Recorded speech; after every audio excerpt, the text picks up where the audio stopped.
Here in the womb, enveloped in darkness and warmth, a baby's life begins in earnest. It is a sacred space, pristine, insulated, more than 9 months of safe refuge from the world outside. When you imagine a baby sort of nice and safe and tucked away in the womb, impervious to all the assaults that occur on the body. You say not so fast?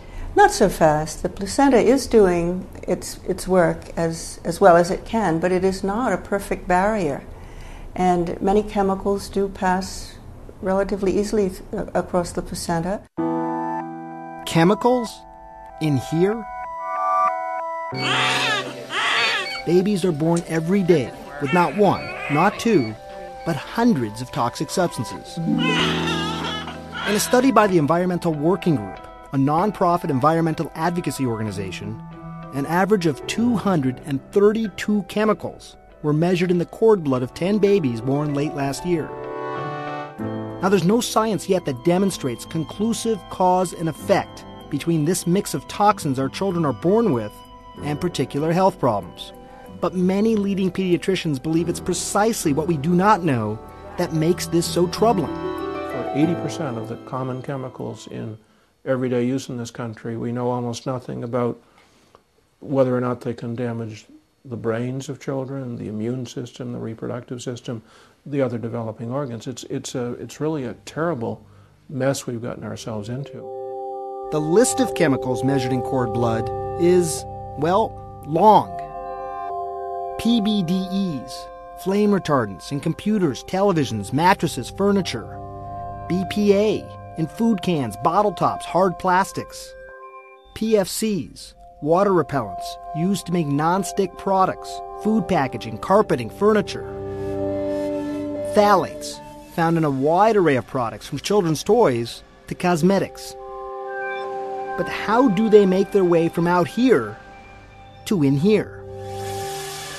The answer may be inside this backpack I began investigating 2 years ago. All the air that you're breathing in will be filtered in through this device. These are adjustable straps. All right, let's adjust them. Yeah. It's not a perfect model for the lung, but it is a good indication of what's in the air that the women are breathing and what could potentially be transferred to the fetus.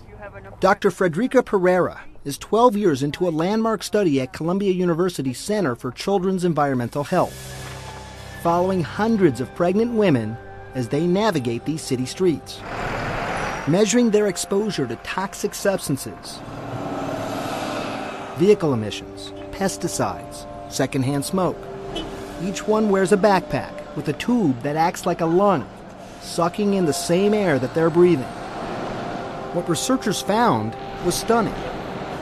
It surprised me when we analyzed the air samples and found that 100% of them had detectable levels of at least one pesticide and the air pollutants that we were interested in, every single one.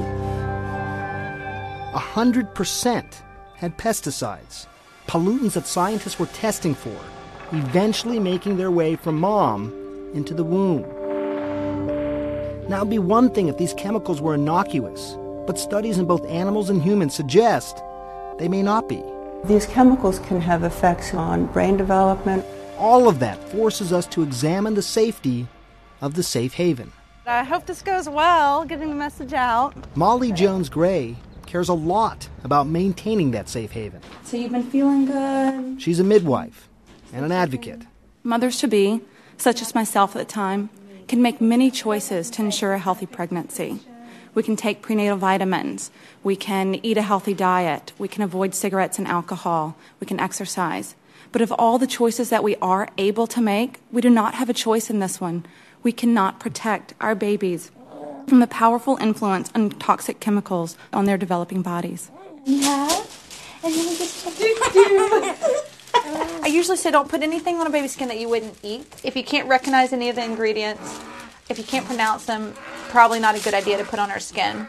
Gray knows a lot about pregnancy, a lot about babies, and a lot about miscarriages. Losing early pregnancies was really hard to go through. To have that ripped away from you, it puts you in an emotional state that you can't really describe. And you wonder why. You know, is it something that I did? For us, it led to this huge search into, is there anything that we can do differently? Is there anything that we can do better?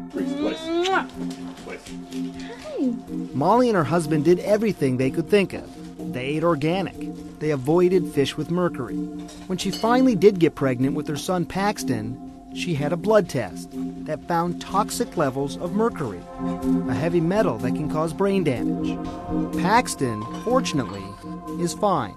Somehow my son was being exposed to mercury, and that's a weight to carry because I feel like it's our jobs as parents to protect them, to care for them, to nurture them, and to keep them out of harm's way.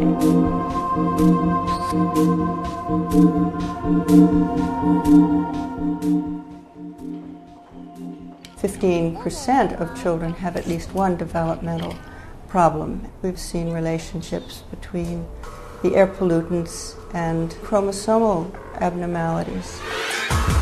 A red flag that there has been some change that could increase risk of cancer later on. None of that sounds very good. No, it doesn't sound good. Could it be the chemicals? Well, for now, we just don't know.